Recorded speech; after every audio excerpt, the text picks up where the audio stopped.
ఈ సందర్భంలో మనం ఒక చక్కటి ఆత్మీయ పాఠాన్ని మనం నేర్చుకుందాం. పాఠం పేరు ఎంతకాలం ఓర్చుకోవాలి. ఎంతకాలం ఓర్చుకోవాలి. మన జీవితంలో చాలా రకాలైనటువంటి ఒడిదుడుకులు వస్తూ ఉంటాయి. కష్టాలు, బాధలు అనేవి మనుషులకు రాక మానులకు వస్తాయా అని అంటారు పెద్దలు. రకరకాలైనటువంటి ప్రతికూల పరిస్థితులు, ఇరుకులు, ఇబ్బందులు, అనారోగ్య సమస్యలు, ఆర్థిక సమస్యలు, కుటుంబ సమస్యలు, ఎన్నో రకాలుగా మనిషిని ప్రతినిత్యం వాళ్ళు ఎంతటోళ్ళైనా కావచ్చు. డబ్బులు బాగున్నోళ్ళకి ఏవో కొన్ని రకాలైన సమస్యలు, డబ్బులు లేనోళ్ళకి ఒక సమస్య, పల్లెటూరులో ఉన్నోళ్ళకి ఒక సమస్య, పట్టణాల్లో ఉన్నోళ్ళకి సమస్య. సమస్యలు అయితే ఏదో ఒక రూపైన మనిషిని ఎప్పుడూ పలకరిస్తూనే ఉంటాయి. ఈ సమస్యలు, ఈ శ్రమలు అనేటివి వచ్చినప్పుడు మనుషులుగా మనం ఏం కోల్పోతాం అంటే ఓపిక కోల్పోతాం. చాలామందికి తెలియాల్సిన విషయం ఏంటంటే కొందరికి ఓపిక అంటే ఏంటో తెలియదు. ఓపిక అన్నటువంటి పదం, దాని అర్థం, దాని భావం కూడా తెలియదు. ఒక ఎదురుచూపు, తట్టుకునే శక్తి, అర్థం చేసుకునే శక్తి, నమ్మకం ఉంచే శక్తి, ఈ పరిస్థితులను అధిగమించగలము, ఇంకొంచేపు మనం ఒక నిర్ణయానికి రాకుండా వెంటనే, అంటే ఓర్పు లేని వాళ్ళు తీసుకునే నిర్ణయాలే సమస్యల నుంచి పారిపోవటం. అలా పారిపోవటం మాత్రమే కాకుండా పరిస్థితుల్ని, పెద్దలని, ఆఖరికి దేవుణ్ణి నిందించటం, ఇంకా చెప్పాలి అంటే తనను తాను నిందించుకోవటం, బాధపరుచుకోవటం, కించపరుచుకోవటం, అవమానపరుచుకోవటం, ఆఖరిగా తన్ను తాను చంపుకోవాలనుకోవటం, ఇలాంటివి మనం ఎన్నో చూస్తూ ఉంటాం. సో ఇటువంటి పరిస్థితులు అన్నింటికీ ఒక చక్కటి పరిష్కారం ఈరోజు పాఠం.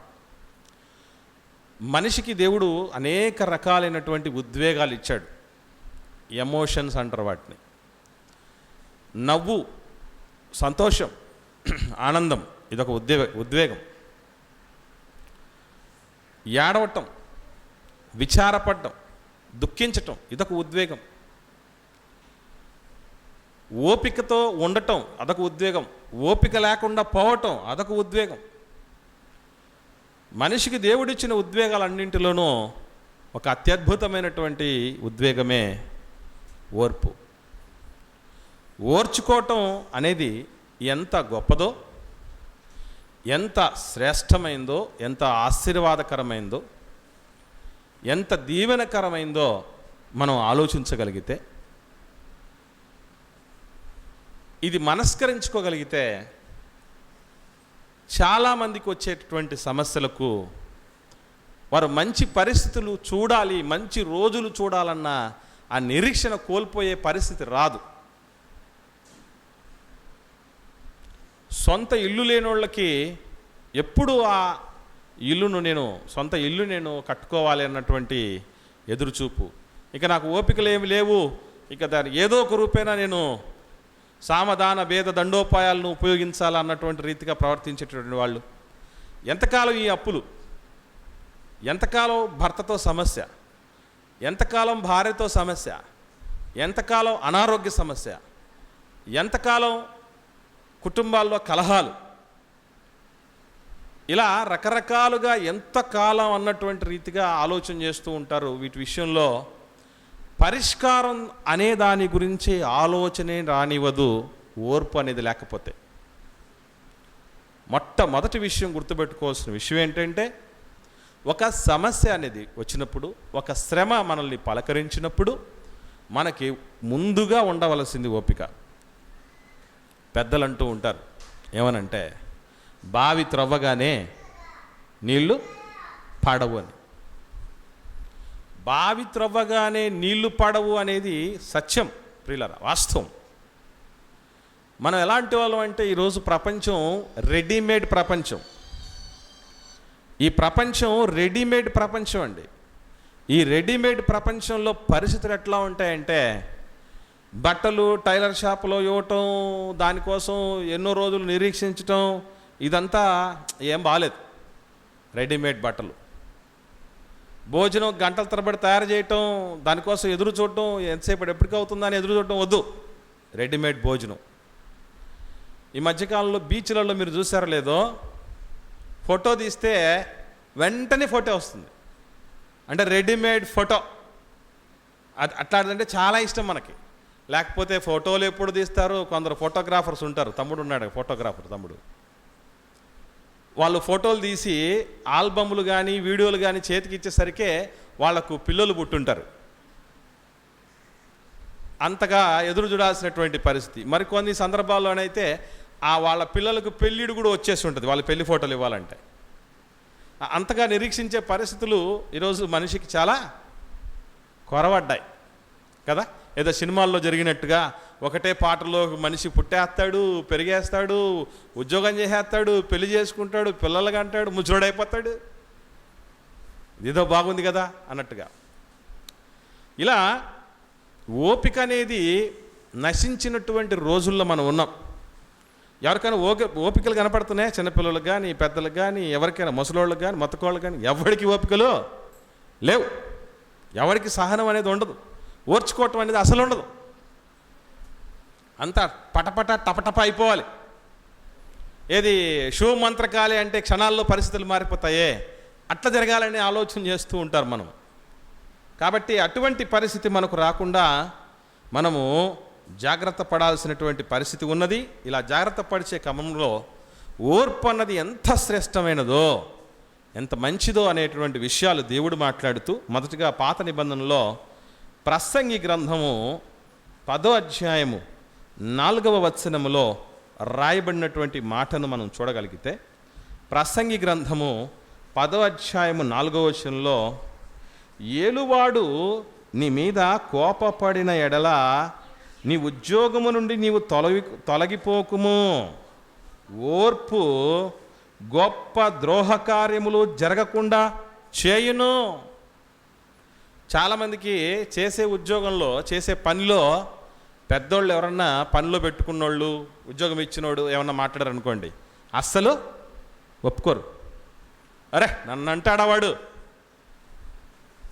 అని అక్కడి నుంచి వెళ్ళిపోతాడు. వీడికి ఇక ఎక్కడ కుదురుగా ఉండే పరిస్థితి ఉండదండి. ఇక నన్నే మాట్లాడతాడా, నన్నే ఇంత మాట అంటాడా, ఏమనుకున్నారు నేనంటే అన్నటువంటి రీతిగా ఒకరి దగ్గర నుంచి ఇంకొకరి దగ్గరికి, ఇంకొకరి దగ్గర నుంచి ఒకడు ఉన్నాడు పిల్లవాడు, వాడు కుదురుగా ఒక పనిలో ఒక ఓనర్ దగ్గర ఒక నెల కూడా పని చేయలేడు.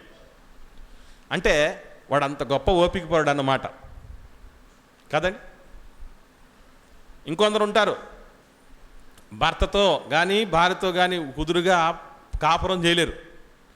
చిన్న గొడవ జరిగిందంటే, చిన్న సమస్య వచ్చిందంటే పెట్టే బేడ సర్దుకొని సర్దుకుపోవాల్సిన వాళ్ళు బట్టలు సర్దుకొని అమ్మగారింటికి వచ్చేస్తారు. ఎందుకంటే ఓర్పు లేదు, ఓపికలు లేవు.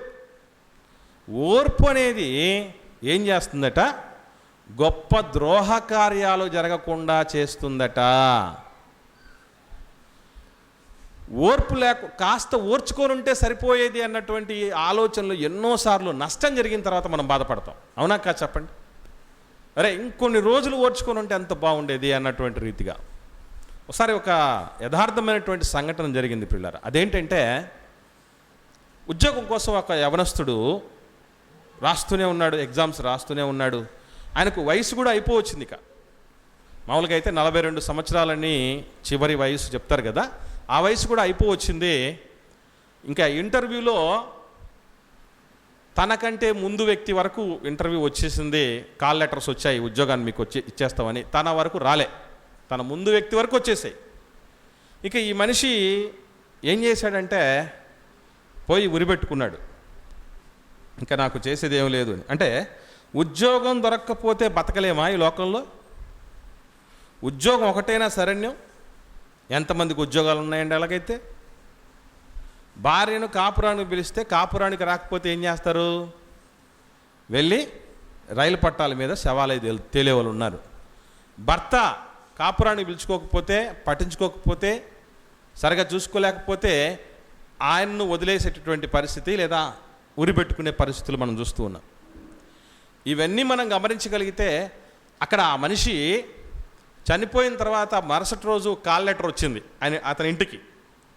ఏమనంటే, మీకంటే ముందు వ్యక్తి ఇంటర్వ్యూకు రాలేదు,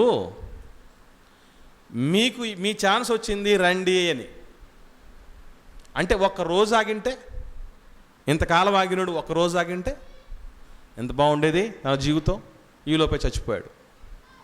ఇట్లాగా ఒకటి కాదండి, ఎన్నో జరుగుతాయి. ఓపిక అనేది ఈ కాలంలో ఆడవాళ్ళకు కానీ మగవాళ్ళకు కానీ అస్సలే కావట్లేదు. కోపం వెంటనే వచ్చేస్తుంది. అదేం మాయదారు రోగమా మనిషికి. ఇక పరిస్థితి ఏంటి అనేది ఆలోచన ముందు వెనక ఆలోచన చేయకునే టప్పీమని వచ్చేస్తుంది కోపం. కోపం వచ్చే ముందు ఓపిక ఉండాలి. శ్రమలను తట్టుకునే పరిస్థితి అప్పుడు ఓపిక కావాలి. పరిస్థితులన్నింటినీ కూడా తట్టుకొని మనల్ని మనం మలుచుకునేటప్పుడు ఓపిక కావాలి. దేవుడు అదే చెప్తున్నాడు. ఓర్పు గొప్ప ద్రోహ కార్యాలు జరగకుండా చూస్తాడు. ఈ సొలొమోను గారి మాట ఇదైతే, ఆయనకంటే గొప్పవాడైనటువంటి క్రీస్తు మాట ఏంటో తెలుసా ప్రియులారా? ఒకసారి చూద్దాం. లూకాసు వార్తలో 21వ అధ్యాయము 19వ వచనంలో యేసుక్రీస్తు ప్రభుల వారు సమాజంతో లోకంతో చెబుతున్నటువంటి మాట మనం గమనించగలిగితే, మీరు మీ ఓర్పు చేత మీ ప్రాణాలే దక్కించుకుంటారు అన్నాడు. చూడండి, అంటే ఓర్పు ప్రాణాలనే దక్కించుకునేట్టుగా చేస్తుంది. ఓర్పు లేకుండానే ప్రాణాలు పోగొట్టుకున్న వాళ్ళు కొల్లలు ఉన్నారు ఈరోజు ప్రపంచంలో. ఈ పరిస్థితులు ఇంతేనేమో, ఈ పరిస్థితులు మారవేమో అన్నటువంటి ఆలోచనలో, ఈ అప్పుల్లోనే కూరుకుపోతామేమో, ఈ ఆరోగ్య సమస్యలోనే కూరుకుపోతామేమో, ఈ కుటుంబ సమస్యలోనే కూరుకుపోతామేమో, ఈ కోర్టు సమస్యలోనే కూరుకుపోతామేమో, నేను ఇలాగే ఉన్నటువంటి ఈ సమస్యల్లోనే నేను సతమతమైపోతానేమో, నేను సొంత ఇల్లు కట్టుకోలేనేమో, నేను నా పిల్లలకు పెళ్ళిళ్ళు చేయలేనేమో, నాకు ఉద్యోగం రాదేమో, నాకు పెళ్ళి కాదేమో అన్నటువంటి రీతిగా ఓపికలే లేనటువంటి పరిస్థితిలో చాలామంది చేసే పొరపాటు ఏంటంటే ప్రాణాలే తీసేసుకుంటారు, ప్రాణం మీదికి తెచ్చేసుకుంటారు. ఒకసారి జనాభా లెక్కల సేకరణ జరిగిందండి. బాగా వినండి. 2011 ఆ సమయంలో జనాభా లెక్కల సేకరణకి నేను డ్యూటీకి వెళ్ళాను. అక్కడ కాలమ్స్ ఉంటాయి. అందులో పిల్లలు ఎంతమంది ఆ దంపతులకి, బ్రతుకున్న వాళ్ళు ఎంతమంది, చచ్చిపోయిన వాళ్ళు ఎంతమంది, చనిపోయిన వాళ్ళు ఆడపిల్లలు ఎంతమంది, మగపిల్లలు ఎంతమంది అని ఒక కాలం ఉంటుందండి. ఒక వ్యక్తికి మగపిల్లలు లేరు, ఆడపిల్లలు లేరు, ఒకటే ఆడపిల్ల ఉండింది. మీరు ఎంతమంది అంటే, ఎస్ మేము ముగ్గురం ఉన్నాం ముందు, ఇప్పుడు ఇద్దరమే ఉన్నాం. ఇంకా ఒకరేమయ్యారు, నా కూతురు చచ్చిపోయిందని చెప్పారు. ఊరేసుకుని చచ్చిపోయిందట.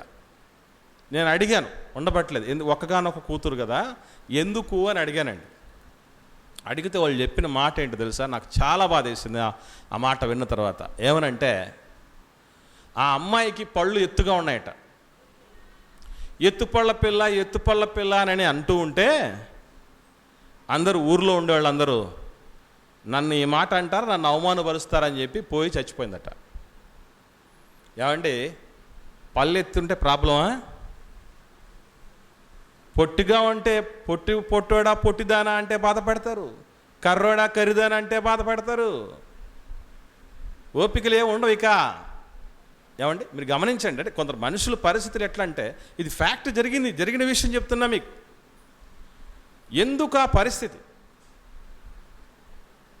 అసలు ఈ భూమి మీదకి ఏం చేయటానికి వచ్చాము? అసలు ఇవన్నీ మనం ఏదో మనంగా ఒకటి అనుకొని మనం అన్నట్టుగా జరగకపోతే మన ప్రాణాలు తీసేసుకోవడానికి కాదు, ఓర్పుగా బ్రతికి ప్రాణాలను కాపాడుకోవాలి. ఇంకో మాటలో చెప్పాలంటే, చచ్చిపోయినా తిరిగి లేచి పరలోకానికి చేరుకోవాలన్న ఉద్దేశంతో దేవుడి లోకానికి పంపించాడు.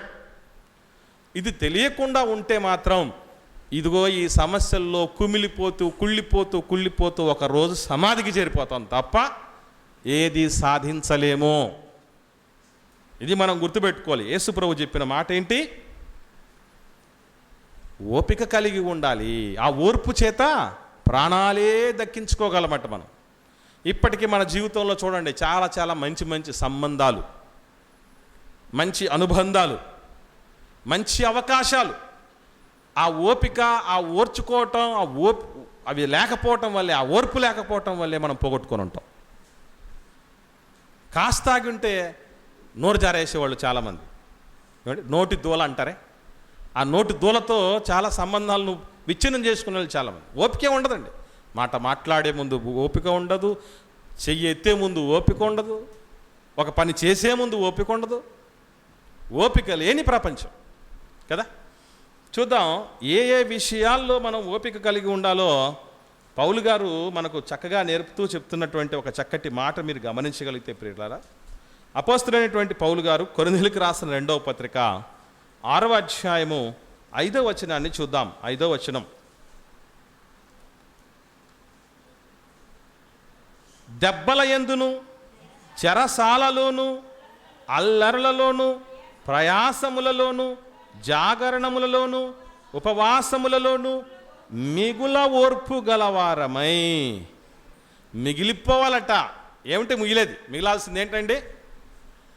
మనకు అప్పుడప్పుడు భాగాహారాలు చేస్తున్నప్పుడు లెక్కల్లో లాస్ట్లో ఒకటి ఉంటుంది, శేషం అని, అంటే మిగిలిపోయేది, రిమైండర్ అని.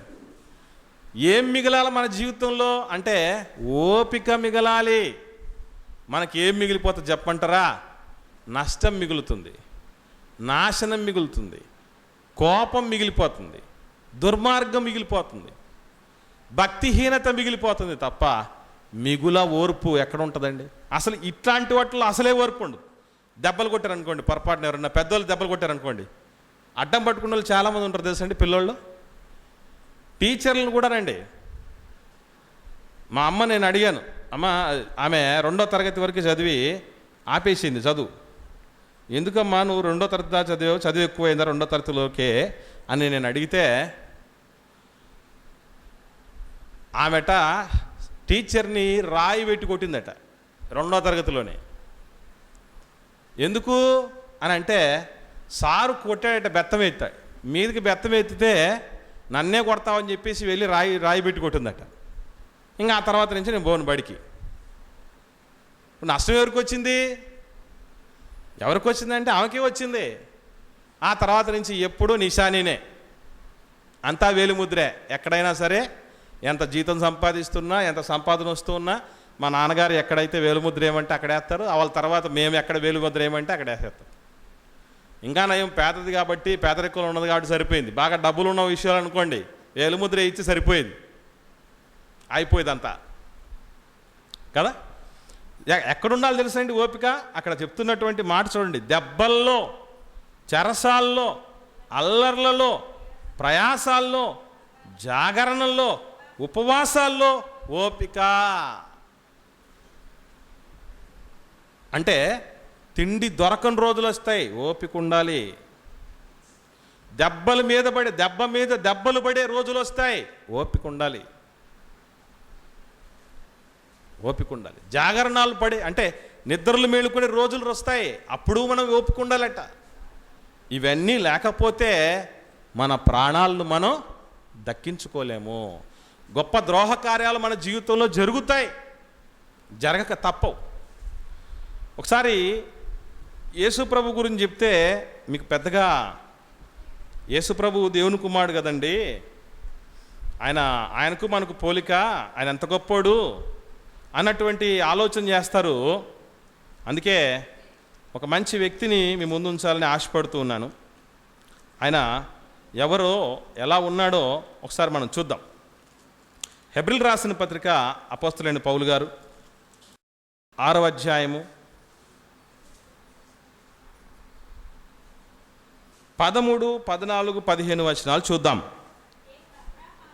దేవుడు అబ్రాహామునకు వాగ్దానము చేసినప్పుడు తనకంటే ఏ గొప్పవాని తోడు అని ప్రమాణము చేయలేకపోయాను గనుక తన తోడు అని ప్రమాణము చేసి, నిశ్చయముగా నేను నిన్ను ఆశీర్వదింతును, నిశ్చయముగా నిన్ను విస్తరింపజేతును అని చెప్పెను. ఆ మాట నమ్మి అతడు ఓర్పుతో సహించి వాగ్దాన ఫలము పొందాడు. దేవుడు మాట ఎప్పుడు చెప్పాడు తెలుసండి? 75 సంవత్సరాల వయసులో ఉన్నప్పుడు, అబ్రహాము గారికి 75 సంవత్సరాల వయసులో ఉన్నప్పుడు, నీకు ఆకాశ నక్షత్రాలంత విస్తారమైన సంతానం ఇస్తాను, భూమి మీద ఉన్నటువంటి ఇసుక రేణువుల మీద అంత సంతానం ఇస్తాను, లెక్కింపజాలనంత సంతానాన్ని దేవుడు ఇస్తాడని చెప్పాడు. అది నెరవేరే సమయానికి 100 ఏళ్ల వయసు వచ్చింది అబ్రహాం గారికి. అంటే ఎన్నేళ్ళు పట్టిందనమాట ఓర్పు. అబ్రహాము గారి ఓర్పుకు ఎంత పరీక్ష వచ్చింది, ఎంత కాలమైన ఓర్చుకోగలిగాడు, ఎంత కాలమైన నమ్మకంతో ఉండగలిగాడు, ఎదురు చూశాడు అని అంటే 25 సంవత్సరాలండి. మనకంత ఓపిక ఉంటుందండి సమస్య నుంచి బయటపడడానికి? ఇంకా ఎన్ని రోజులు డాక్టర్ గారు బయటికి డిశ్చార్జ్ అవ్వడానికి హాస్పిటల్లో నుంచి అని మనం రోజులు లెక్కేసుకుంటూ ఉంటాం కదా ఎక్కడైనా పోయినప్పుడు. ఏ విషయంలోనూ మనకు ఓర్పు అనేది ఉండదండి. అదే సినిమాలో ఉన్నట్టుగా పిల్లవాడు కానీ పిల్లది కానీ పుట్టి పెరిగి చదువులన్నీ అయిపోయి నిమిషాల్లోనే మొత్తం అంత పరిస్థితే మారిపోవాలి. గుర్తుపెట్టుకోండి, అది సినిమా, ఇది ఒరిజినల్, అది రీలు, ఇది రియలు. ఎంత తేడా! అందుకే చెప్తున్నాడు దేవుడు, అబ్రహాము గారట అలా ఓర్పుతో సహించినందుకు ఏం చేయడం జరిగిందంటే వాగ్దానాన్ని అనుభవించగలిగాడు ఆయన. మరి ఆ ఓర్పు లేకపోయి ఉంటే, ఓర్పు లేని పరిస్థితిలో ఉండి ఉంటే, దేవుడి మాటలను నమ్మకుండా బేఖాతరు చేస్తుంటే, ప్రక్కన పెట్టుంటే ఏమైపోయాడు అంటే ఆ వాగ్దానాలను అనుభవించేవాడే కాదు, ఈరోజు తన ద్వారానే తన సంతానమే ప్రపంచంలో 2 పెద్ద జాతులు, ఇష్మాయేలీలు అన్నటువంటి జాతి కానీ ఇశ్రాయేలీలు అన్నటువంటి జాతి కానీ, ఈ 2 రకాలైనటువంటి జాతులు ఆయన పేరిటే, ఆయనను బట్టే ఎదగటం జరిగింది మనందరికీ తెలుసు. కాబట్టి ప్రియులారా, మనం గమనించాల్సినటువంటి ప్రాముఖ్యమైన విషయం ఏమిటి అని ఆలోచించగలిగితే, తప్పనిసరిగా ఓపిక అనేది జీవితాల్లో అత్యంత ప్రామాణికమైనది, ప్రాథమికమైనది. పౌలు గారు ఒక మంచి మాట చెప్తూ ఉంటున్నాడు. ఆ మాట మనం చూద్దాం. తెస్సలోనికలకు రాసిన 2వ పత్రిక, అపోస్తలుడైనటువంటి పౌలు గారు తెస్సలోనికలకు రాసిన 2వ పత్రిక 1వ అధ్యాయము 4వ వచనాన్ని చూస్తే, అందువలన మీ హింసలన్నిటిలోను మీరు సహించుచున్న శ్రమలలోను మీ ఓర్పును విశ్వాసమును చూచి మేము దేవుని సంఘముల్లో మీ యందు అతిశయపడుతున్నాము. మీ ఓర్పును చూసి, మీ విశ్వాసాన్ని చూసి, మీకు ఏ సమస్యలు వచ్చినా మీ ఓర్పుతో ఆ గొప్ప కార్యాలు జరగకుండా మీ ప్రాణాలను దక్కించుకుంటూ మిగుల ఓర్పు కలిగి ఉండి వాగ్దానాలను మీరు అనుభవించడానికి సిద్ధపడుతూ ఉన్నారు. కాబట్టి మీ ఓర్పును బట్టే మేము అతిశయిస్తూ ఉన్నామని, మన ఓర్పును చూసి 10 మంది ఏమవ్వాలి? అతిశయించాలి. ఎంత ఓర్పు అండి వాళ్ళకి!